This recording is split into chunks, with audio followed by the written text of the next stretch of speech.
Welcome back. In this video, we will apply joints and as-built joints to assemble our model. I will open up Step 4, Joints, and when my file is open, I will close my data panel. The first joints we will apply to our model are as-built joints. These joints are applied when two geometries are built relative to where they will be placed in our final model. Because my lampshade arm assembly here is already built relative to my base, I can use as-built joints. You can see as I click and drag on my components, they will move around my model. Notice that when I click and drag on my lampshade arm component or my base component, the bodies will not move independent of each other, but the components will stay stuck together. I will go to the top and hit Revert to move my components back into place. The first thing I would like to do is to ground my base component. This will make it so that it cannot move, whether it is acted upon by a joint or a click and drag. I will go to Base, right-click, Ground. You will see a small pin icon appear next to my component, and now as I click and drag, I cannot move my base component. Now we can begin with our joints. If I go up to the Assemble tab, I can see Joint and As-Built Joint, which are J and Shift-J on your keyboard. First, let's go to Rigid Group. Rigid Group defines a relative rigid condition between two or more components. So, if I select these two components and hit OK, now as I move these components around with click and drag, I can see that they will stay stuck together in a relative position. I will revert that change, and we can continue with our as-built joints. I will go Assemble, As-Built Joint, and I can see under Type, I have many different options. To review all of these options and other information, please watch the Joints video in the Essentials workshop.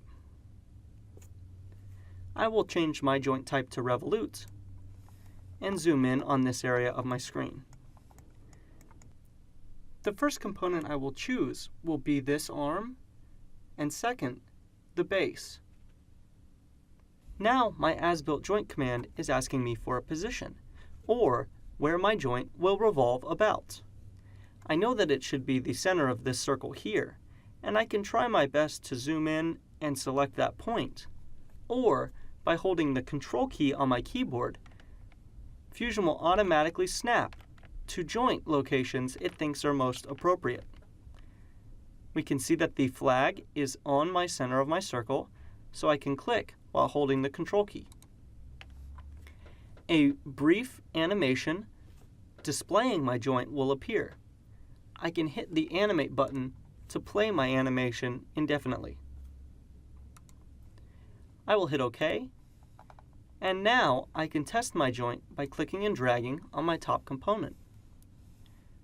My base is grounded, so it is not moving, and my top components will revolve around that point. Again, let's revert our position and place an as-built joint between this top arm and this arm here.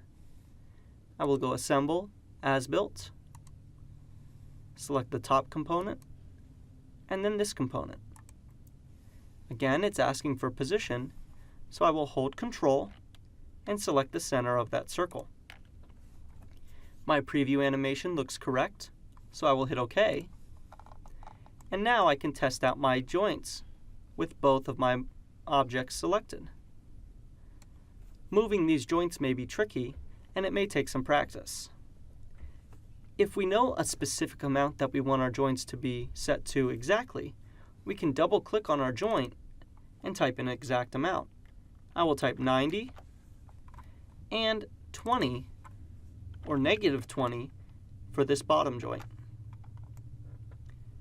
This time, I would like to capture my position, so I will hit Capture Position, and you will see my object, now if I move it, will revert to that position.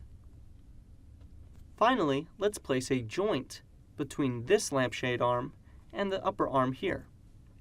Joints are different from as-built joints in that they will move the first geometry you select to the second geometry. So let's go up to Joint here in our toolbar. And notice that when I move around this component, it is automatically snapping to component and position at the same time. Be very careful when selecting the locations for your joints. I will zoom in on my model, and again, holding Control, I will select the center of the circle on this face. Next, I will orbit my model and select the center of the circle on the opposite face here. We will see a preview of our animation, and we can rotate using the rotation slider here. I can type in an exact amount if I know the amount, or if I don't, I can go to Angle and select Measure. Measure allows me to click on multiple geometries, and it will give me the angle between those two geometries. We can see that the angle between those two lines was 20 degrees, but our lampshade arm is hanging at an odd angle. I think this may be 90 minus 20 degrees, and it appears as though I'm right.